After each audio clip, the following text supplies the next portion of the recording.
reads on Rosh Hashanah? Anybody knows what he reads on Rosh Hashanah? The Torah reading?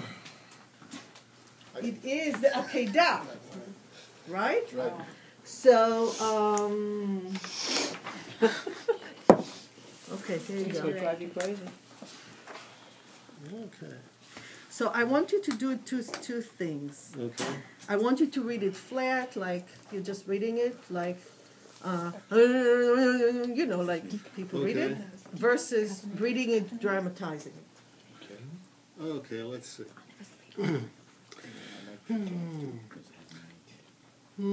Amen. Oh, should I start? I want you to Some of read the part? the real part. This is, yeah. Okay? Okay, this part's good. Vayavo el hamakom asher amar lohu Elohim vayiven sham Avraham et hamizbeach ve'aroch et ha'etzim vayakol Yitzchak beno vayasem oto al hamizbeach v'mal ha'etzim vayishlach Avraham et yado v'yikach et ha'machelet l'shchot et beno vayikra elav malach Adonai min hashamayim vayomer Avraham vayomer hineni. Okay, so stop. So he's now reading. They came to the place, and where God told him, and he built the altar, and he puts his son on there. And then he took his hand with the knife, and to slaughter his son. And then he's just great. We're just slaughtering my son. And then he read, and the angel called him, and he said, Abraham, right? And Abraham said, here I am. Okay, now I want you to do it for real. Oh, okay. Let's see. Vayavo el hamakom asher amar lohu Elohim vayiven sham Avraham et hamizbeach vayaroch et ha'etzim vayakod et Yitzchak beno vayasem oto al hamizbeach mimal ha'etzim vayishlach Avraham et yado vayikach et ha'machelet l'shchot et beno vayikra elav malach Adonai min hashamayim vayomer Avraham vayomer hineni vayomer al tishlach yadcha el hanar ve'al taslo me'uma ki ata yadati ki yirei Elohim ata ve'lo chasachta et bincha et yichidecha mimeni. So can you tell that you can really create much more drama than just the straight functional reading? Okay, so some parts really lead themselves much more. If you read Leviticus, okay, thanks. If you read Leviticus and you read about the sacrifices, it's a little bit harder to dramatize it, to make it really special, right? But there's a lot of text that you can really build the story, and you really describe the story. And isn't the music different for poem? Even the yeah. When you have Megillah. Okay, so let's just for a minute talk about that. So there's trope that is different. The same trope, same shapes, the same names, the same everything. But different music. Different music. One for Torah, one for Haftarah. Those are the first main ones that you experience all the time. Different for Purim. Different for high holidays. Different for Lamentations with the Tisha B'Av. Different for Song of Songs. So and I think Tehillim, the Psalms, and I don't know it, and I don't think it's very clear but people are collecting some information about it. So I have not heard Tehillim. And so that's, first of all, the differences within one tradition. But you can have Baghdadi tradition, you can have, I'm sure, Iranian tradition, Persian tradition.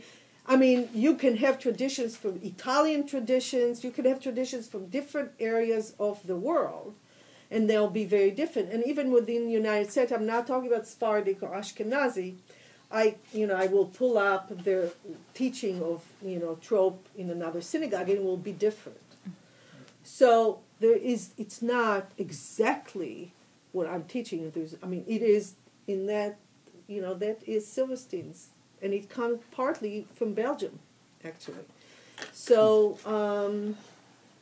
so just so you know, so you go to another synagogue and you hear a different Torah reading, and it will sound slightly different. And I've heard Baghdadi, which is amazing, and Yemenite is not so amazing, actually. But Baghdadi was really amazing. I have a friend Baghdadi is in Iraq? Iraqi, yeah. Really. So, so clearly they're different.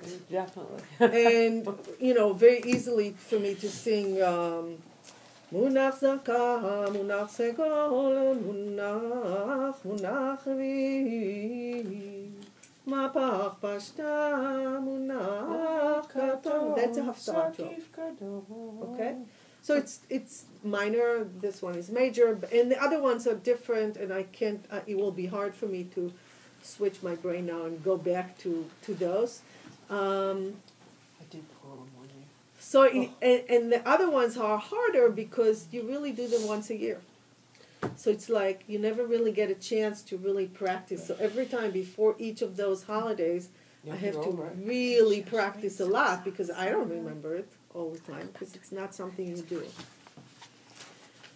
So if you're going to do Purim, it has nothing to do with this. Question? No, you could practice 3 months and then something happened, you're not there for that Haftorah, and then you have to wait till next year. That's true. Or you do another one. And you know that the Haftarah actually is, you don't have to, you have all the trope, you have all the vowels, you have all the punctuation. So it's a lot less involved in that sense. You don't have to memorize.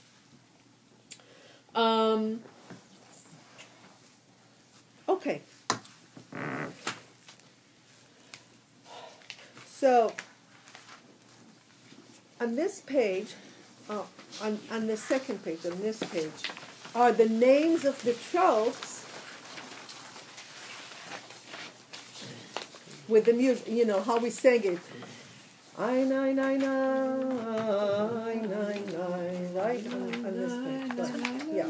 So the words for that top paragraph are the names of the tropes under which they they're attached to those words. Okay? Yeah. So in our own room, I guess. I think you're in the social. you can practice Torah reading. So the first word is munach. Okay, and that shape of a trope, that is the mark for munach.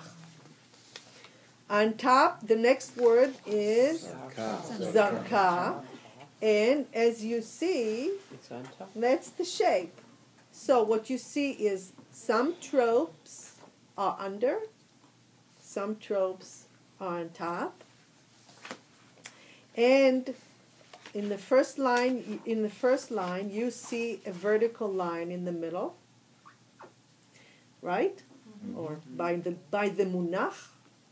Munach, and that vertical line is called munach legarmei. It's not written here, so don't worry about it, really.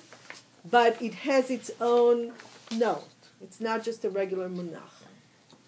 Okay? If you want to write by yourself, legarmei.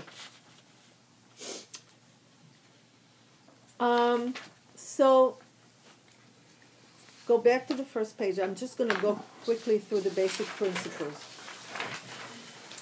Tropes are marked right above a letter or below, and when they're below, they're to the left of the letter which gets the music or which gets the accent.